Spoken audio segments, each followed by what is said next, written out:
7:14 a.m., March 3, 1944. The frost still clung to the razor wire, brittle and trembling in the wind, when Anna Whitfield realized her cover was seconds from collapsing. The prisoners had been lined up for morning count, boots sinking into the half-melted snow, breath rising like ghosts from their mouths. A guard tower spotlight swept across the yard, pausing too long on Anna. Her heartbeat thudded so loudly inside her skull that she wondered if the men beside her could hear it. The guard descended the tower ladder, shouting something guttural, sharp. Two others flanked him, rifles loosely slung but hands ready. Prisoners shifted uneasily. No one spoke, they all felt it. Something was wrong. Anna kept her eyes downcast, playing the role she'd been preparing for months. The captured intelligence clerk, brittle from interrogation, exhausted from transport, hollowed out by fear. A woman who knew nothing. A woman who broke easily. But the guard approaching her, the one with the silver scar cutting from his temple to his jaw, had watched her differently these past few mornings. He paid attention, too much attention. And when he reached her now, boots crunching to a halt inches away, he held not a clipboard but a letter. A single folded sheet of POW mail. Anna's stomach knotted, not because she feared exposure, but because the letter had never passed through her hands. She knew every interception route, every courier schedule. She had memorized the rotations inside this camp as if her life depended on it, which it did, but this letter shouldn't exist. The guard shoved the paper toward her. "You read English," he said, not a question, a threat dressed as a statement. Anna raised her head slowly, mimicking the hesitation of a woman trying to hide fear, not calculation. Her eyes met his just for a moment. The scar twitched. He thrust the letter into her chest and barked something to the surrounding guards. Anna didn't need to understand the exact words, his tone told her everything. He thought she was passing information. He thought he'd caught her. Or worse, he suspected she was more than she claimed. Around her, prisoners tensed. A misstep here could mean punishment for the entire block. She forced her hands to tremble as she unfolded the letter. She let her breath stutter. She played small. Inside, 3 lines of English text, ordinary phrases, harmless greetings. Except they weren't harmless. They were patterned. And Anna felt the ground shift beneath her. The cadence, the inconsistencies, the seemingly insignificant punctuation marks. Whoever had written this was signaling. Someone on the outside was trying to communicate through the same channels she was meant to monitor. But Anna wasn't the intended recipient. And whatever message this letter contained wasn't one she recognized. Which meant 2 things. Someone else was running an operation inside these walls. And she was blind to it. She felt an almost electric jolt run along her spine. The guard was watching her face closely, searching for recognition, guilt, anything. She forced her features into a blank slate, a prisoner reading the first kind words she'd seen in months. He stepped closer. "Well?" he asked. Her pulse hammered. She could sense the rifles behind her lifting slightly, the metallic click of a bolt being tested by nervous fingers. Every sense sharpened, the cold slicing her lungs, the distant rumble of trucks against the frozen road, the smell of boiled cabbage drifting from the kitchens. She needed to give him something small, something believable, something that would not expose her mission but also not trigger suspicion. She opened her mouth. A siren tore across the camp. Guards snapped to attention, men flinched. The scarred officer turned his head sharply toward the main gate. Anna breathed once, one controlled, precise breath, and folded the letter back into his hand. But her relief lasted only a second. Because the siren wasn't signaling a drill, it wasn't signaling escape. It was signaling a prisoner transfer, and transfers always meant reassignments, interrogations, or worse. If her name was on that list, her mission would end here. 11 weeks of infiltration over, all the data she'd gathered compromised. But as the prisoners were ordered back into their barracks, the scarred officer grabbed her arm. "Hard." "Not you," he said. His grip tightened. "You're coming with me." And Anna understood with a cold finality that the letter was only the beginning. This was the moment her mission truly began, or the moment it collapsed entirely. The guard pulled her toward the administration block. And behind them the siren kept screaming. Long before the sirens, long before the frostbitten mornings and the guard with the silver scar, Anna Whitfield learned what fear sounded like. It wasn't gunfire or shouted orders. It was the quiet, those suffocating silences in her childhood home when her parents pretended everything was fine. She grew up on the outskirts of Portsmouth in a brick house that looked stable from the outside and fractured within. Her father, a Royal Navy mechanic, carried a storm inside him. He drank to steady himself, then drank more when the steadiness failed. Her mother operated like a ghost, present enough to be seen but never enough to hold on to. Every room felt cold, even in summer. And Anna, the only child, learned to navigate that world the way she would later navigate the POW camp. Listening first, speaking last, absorbing every detail that others missed. She remembered one winter evening especially. She was 8, sitting at the kitchen table copying vocabulary words from her schoolbook. Her father came home early, silent, shoulders heavy with the kind of exhaustion that didn't come from work alone. He dropped into a chair without taking off his coat. Anna watched him, quietly, carefully. He stared at her page. "You like words?" he asked, not harshly, not fondly, just tired. Anna nodded. "Good," he said after a long moment. "Words'll teach you things people won't."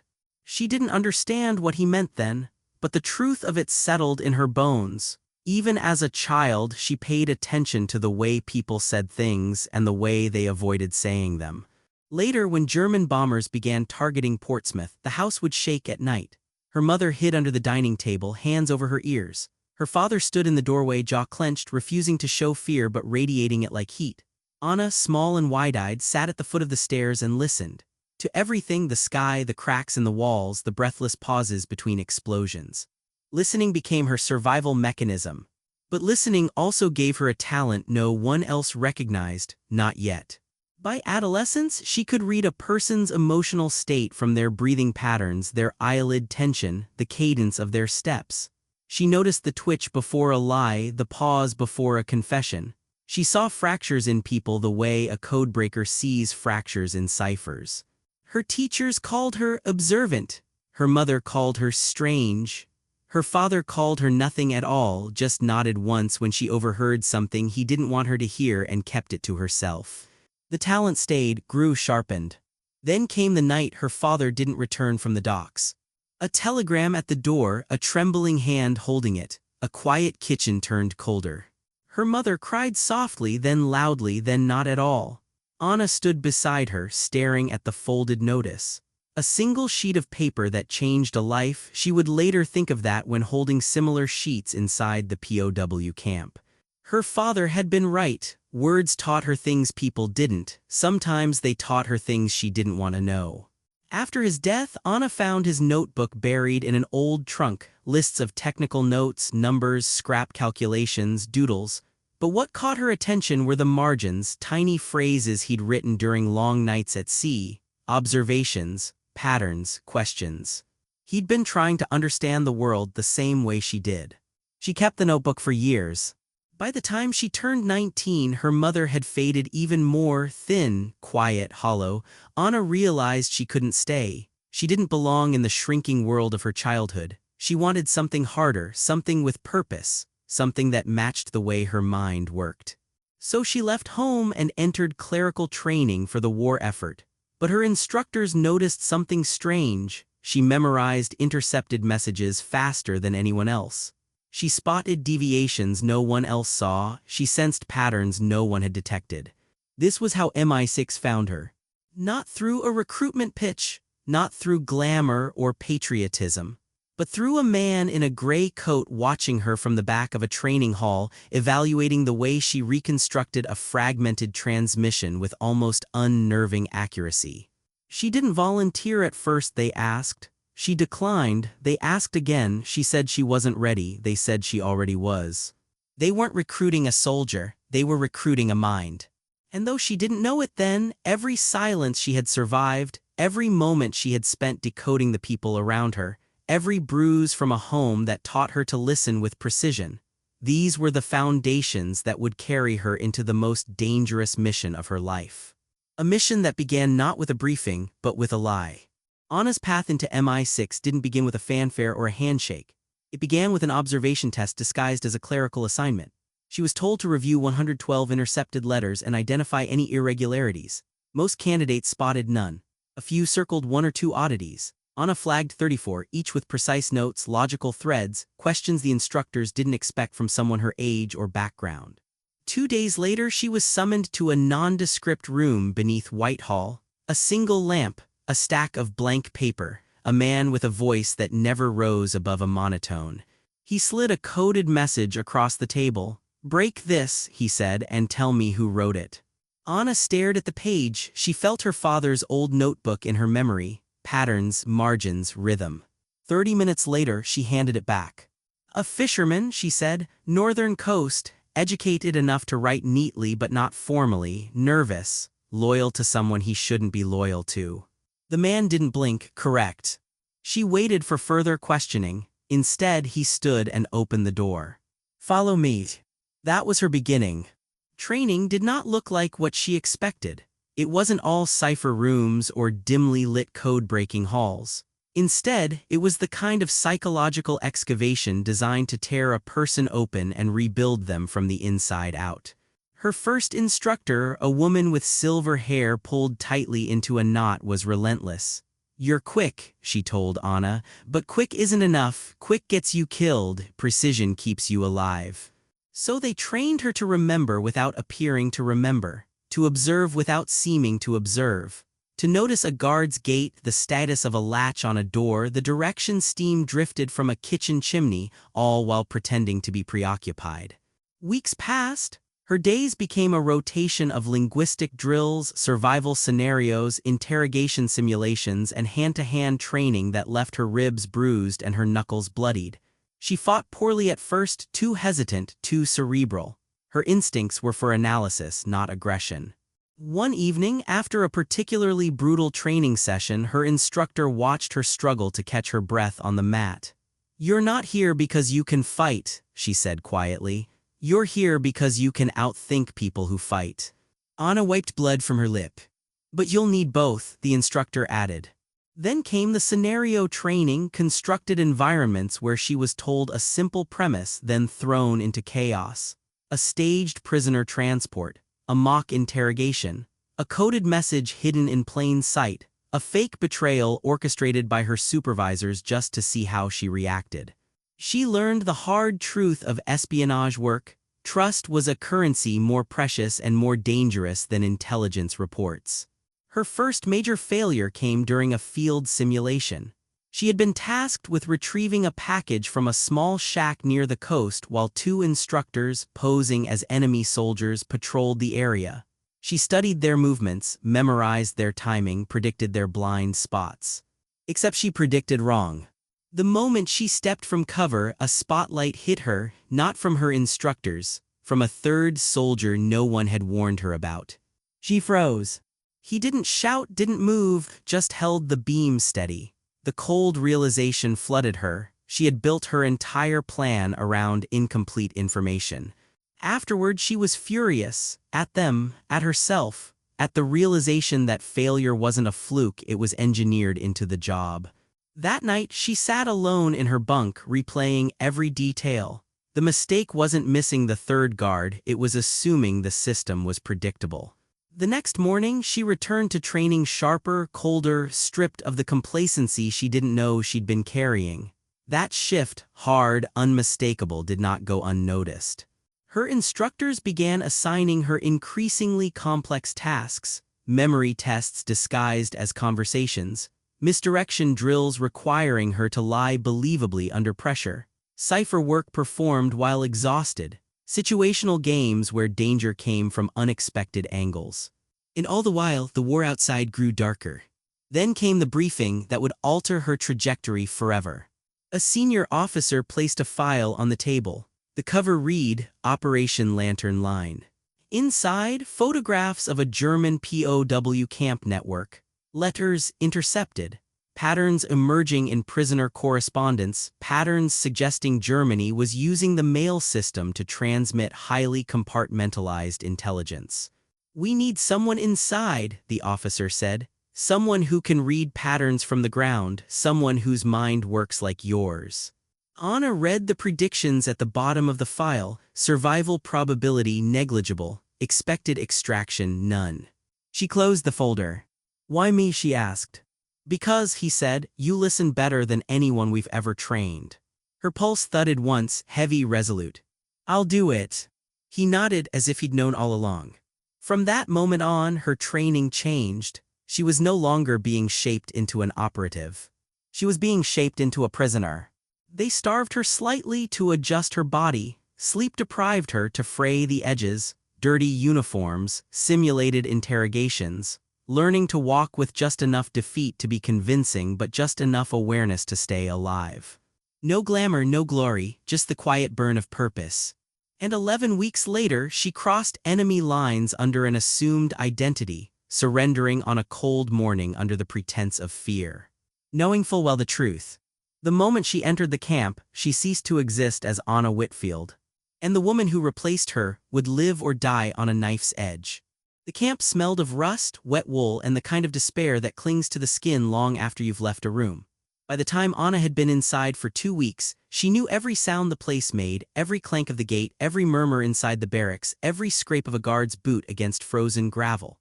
She mapped it all in her mind as if she were drawing a living, breathing blueprint. Operation Lantern Line depended on that map. The objective was brutally simple on paper: infiltrate the camp as a prisoner, monitor the POW mail system from the inside, and decode the hidden intelligence the Germans were transmitting through seemingly mundane letters. But the actual mechanics of the mission were far more dangerous. Everything revolved around the patterns. The Germans censored every letter entering and leaving the camp, but the censorship process itself became a communication channel, a place where subtle shifts in ink pressure, punctuation, or phrasing indicated troop movements, supply shortages, or shifting command structures. But only someone inside the system could detect the differences between the approved template letters and the ones that broke form. MI6 needed someone who could read the emotional temperature of the camp. Someone who could see the way guards handled certain envelopes, how long certain letters stayed on a desk, which prisoners received mail unusually often. Someone who could listen with the kind of precision most people used for breathing. That someone was Anna. By week 3, she moved through the camp with a rhythm that drew just enough attention to seem vulnerable but not enough to appear suspicious. She worked in silence, slept in the cold, ate the thin soup, waited in lines with the others. She blended. But blending wasn't the challenge. Surviving while gathering intelligence was. The camp commander had recently tightened security. Rumors whispered through the barracks: 2 prisoners shot during an escape attempt, 3 more transferred after a coded message was found in a parcel. No one knew what happened to them after that. No one asked. The Germans were becoming paranoid. And the more paranoid they became, the more dangerous Anna's work became. She tracked everything. Which guard lingered on certain letters? Which officers requested mail logs twice in 1 week? Which prisoners looked away too quickly when a name was called? Which envelopes were slightly heavier than they should have been? Patterns, deviations, silences. But the mission escalated the morning the scarred officer cornered her with the mysterious letter, the one she'd never seen before, the one whose patterned language didn't match any MI6 cipher. That letter changed the entire operation. Because it proved one thing: someone else, someone not sanctioned by MI6, was running an intelligence network inside this camp. And they were using the same system Anna was sent to infiltrate. Which meant she was no longer the only covert operative inside the wire. Worse, she didn't know if they were on her side. After the confrontation, Anna knew she had to operate with extreme caution. The margin for error had vanished. Every gesture she made was observed. Every breath felt monitored. That night, lying on a hard bunk under a threadbare blanket, she replayed the guard's expression. He wasn't simply suspicious, he was certain. He believed she knew something. Which meant she had to stay ahead of him. The next days became a delicate dance of survival and intelligence gathering. Anna began noticing more deviations: letters with oddly formal phrasing, envelopes sealed too carefully, words slightly out of place. The Germans were increasing their message volume, and the patterns were shifting faster than she could catalog them. She needed intel, she needed access, she needed time. Time was the one thing she didn't have. When a prisoner transfer was announced for the end of the week, panic rippled through the camp. Transfers meant reassignments to labor camps, interrogation centers, or transportation deeper into German territory. It meant losing any semblance of control. For Anna, it meant the potential collapse of 11 weeks of work. She had to find a way to stay, and that meant getting closer to the mailroom without drawing attention. 2 nights before the transfer, she made her move. During evening roll call, a guard confiscated a bundle of unsorted prisoner mail. Anna watched the way he carried it, his hand gripping too tightly, his posture stiff. Letters containing intelligence always traveled through that guard. She filed that detail away. When he veered toward the administrative building, Anna intentionally let her knees buckle, collapsing into the mud. The fall looked genuine, she'd practiced it. The guards cursed, shouted, shoved her upright. In the scramble, the mail bundle slipped to the ground. Just for a second. But a second was enough. Anna's hand brushed the envelope at the top of the pile. In that fleeting touch, she felt the weight, the texture, the folded crispness of the paper. Different stock, different seal. Another coded letter. Another message she wasn't supposed to see. She lifted her eyes, meeting the scarred officer's gaze across the yard. He wasn't fooled. He had seen everything. There is no turning back now, Anna thought, the mud freezing against her palms. The real mission had begun. The morning of the climax began without warning, no sirens, no shouts, no smoke curling across the yard. Just a thin layer of frost covering the ground, the quiet crunch of boots outside the barracks, and Anna waking with the unmistakable feeling that something in the air had changed. She felt it before she understood it. A heaviness. A stillness. A prelude. By the time the guards stormed into the barracks, she knew the Germans had discovered the intelligence leak, and they had concluded it was coming from inside. The chaos unfolded in seconds.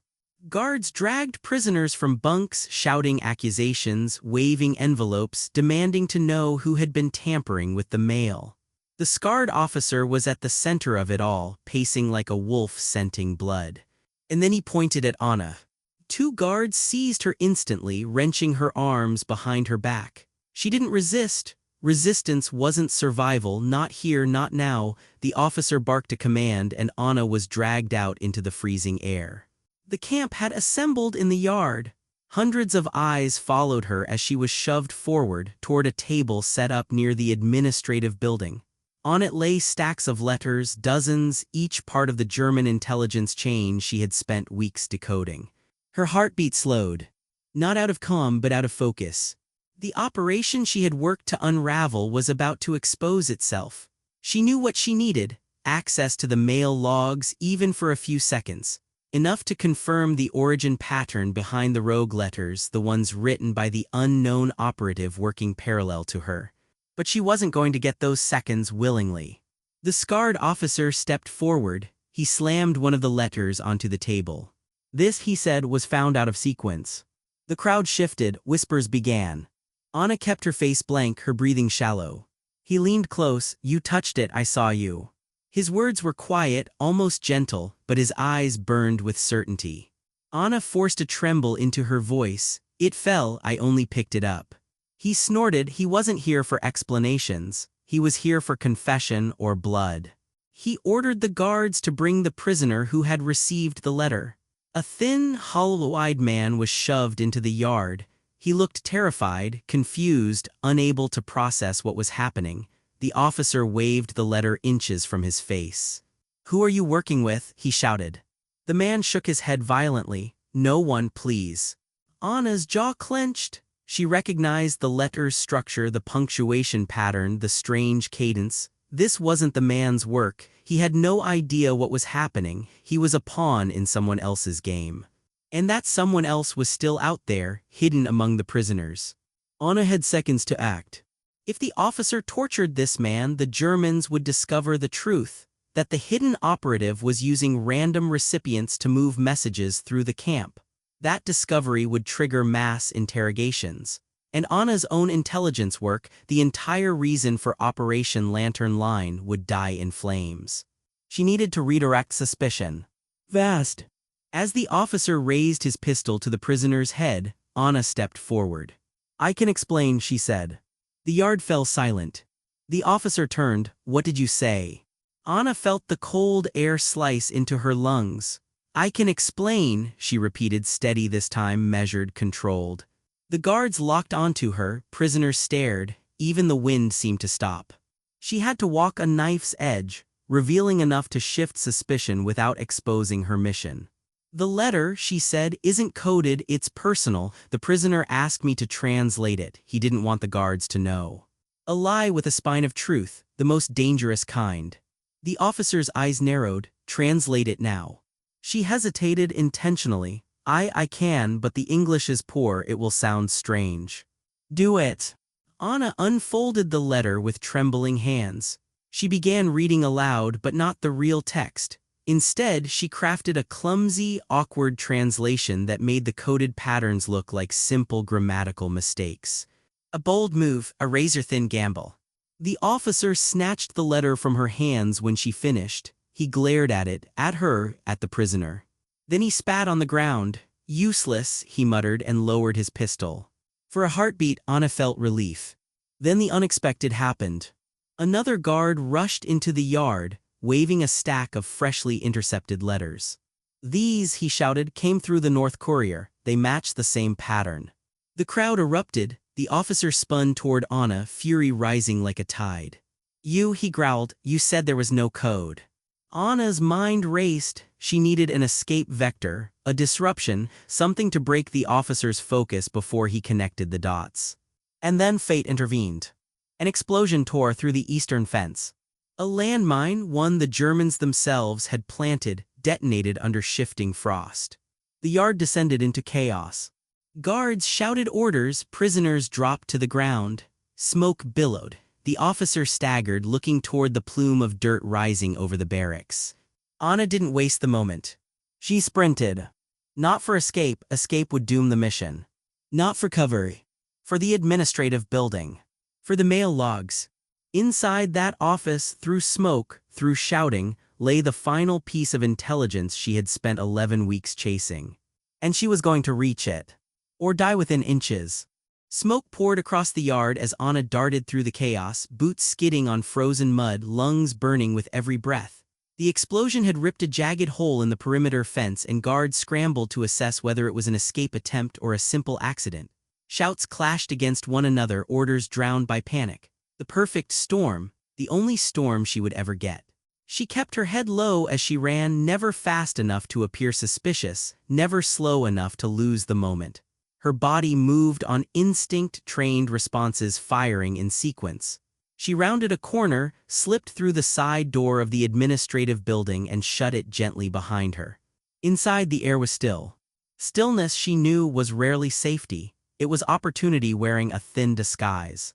The room was dim, lit only by a lantern flickering on a desk cluttered with envelopes, logs, ink bottles, stamps. This was the nerve center of the message network, the place where the coded patterns began and ended. She forced her hands to stop shaking. She didn't have much time. If the scarred officer regained control of the yard, he would come straight here. He knew Anna had run, he knew what she might be after. The clock inside her skull was already ticking. She moved to the desk, rifling through mail logs with clinical precision. Dates, courier routes, stamp variations, signatures, postmarks. She scanned line after line, flipping pages with the speed of someone who had rehearsed this motion 1,000 times in training. Then she saw it. A signature pattern nearly invisible unless you knew exactly where to look, 3 fractional differences in ink pressure on the sender's name. A rhythm, a heartbeat in the handwriting. The rogue operative. Anna grabbed the full stack of outgoing letters tied to that signature. Her fingers danced across the paper, decoding beat by beat, sentence by sentence, finding the embedded signals hidden inside the benign phrases. She pieced together what she could in those frantic seconds. And what she learned chilled her. The operative wasn't reporting on troop movements. They were reporting on prisoners. Specific prisoners. Specific transfers. Specific interrogations. Information that could only be useful to one side of the war, Germany's. This wasn't a parallel Allied operation. It was a double agent embedded invisibly within the camp. Someone who had hidden so deeply inside POW life that even MI6 hadn't detected them. And they were using the same coded infrastructure Anna had been sent to infiltrate. For a moment, she felt the weight of that realization settle into her bones. Her mission had never been the only one unfolding here. She had been working inside a battlefield of invisible hands and competing agendas. A metallic clang echoed from outside. Footsteps. Fast. The officer. Anna swept the decoded letters into her coat. She needed one final thing, proof of the incoming pattern, confirmation of the route that tied all pieces together. She scanned the table one last time, eyes slicing through envelopes. They are the courier ledger. She grabbed it. The door slammed open. The scarred officer stood in the threshold, pistol raised, breath steaming in furious bursts. Smoke drifted in behind him like a dark tail, his eyes locked onto the ledger in Anna's hands. "You," he whispered, not shouted, whispered, the kind of whisper that came from a man who had finally understood the depth of betrayal he felt. Anna didn't move. He stepped inside. "I knew it," he said, "from the first moment I saw you." He raised the pistol. Anna forced herself to keep breathing, one breath, then another. In that moment, she was no longer a prisoner, no longer an operative. She was a single decision standing between life and death, between intelligence gained and intelligence lost, between the mission's success and utter failure. She made the choice her training had carved into her. She dropped the ledger onto the table. The officer blinked. Just long enough. Anna lunged sideways, knocking over the lantern. Flames licked across the floorboards instantly. The officer fired once, twice, wild shots muffled by the roar of fire beginning to spread. Anna hit the ground, rolled, pushed herself through the back door as flames swallowed the desk, the logs, the evidence. She felt heat sear her cheek as she stumbled outside into the freezing air. Behind her, the administrative building burned, a bright, violent blaze that consumed both the German intelligence chain and the double agent's shadow network in minutes. Guards rushed from all sides, prisoners shouted, smoke billowed skyward, the camp became a storm of confusion. And in the chaos, Anna collapsed near the barracks, clutching the letters hidden beneath her coat. Her mission wasn't to escape, it was to survive long enough to get that information home. 11 weeks of work, one 11-minute war to finish it. The fire raged for an hour before the Germans regained control. By then, the camp's record-keeping core had been destroyed. Suspicion fractured. The double agent's identity was lost, and Anna, bruised, exhausted, barely conscious, was just another prisoner caught in the storm. Weeks later, during a large-scale prisoner exchange initiated near the end of winter, Anna was liberated. Thin, silent, alive. She carried no documents, no physical proof. Only memory. But for MI6 that was enough. Her decoded recall of the communication patterns ended the German mail channel intelligence network. The double agent ring collapsed shortly after. The system she'd infiltrated from the inside died because she had lived long enough to expose it. The price was etched into her body: burns, frost scars, weight loss, nightmares that lasted the remainder of her life. She never spoke of the mission publicly. Most of it remained classified for decades. But those who knew her understood the truth. Anna Whitfield gathered more intelligence behind barbed wire than most operatives gathered with a full team behind them. She fought a war of letters instead of bullets. A war of silence instead of glory. A war where surviving was the victory. And in the end, the only evidence of her triumph lay in the intelligence reports that began with a single note: information sourced internally from POW male origin, Whitfield. In the ashes of that camp, her legend was forged. If you want more stories like this, deep, cinematic, forgotten chapters of history, make sure you like, subscribe, and tell us which unsung operative you want uncovered next.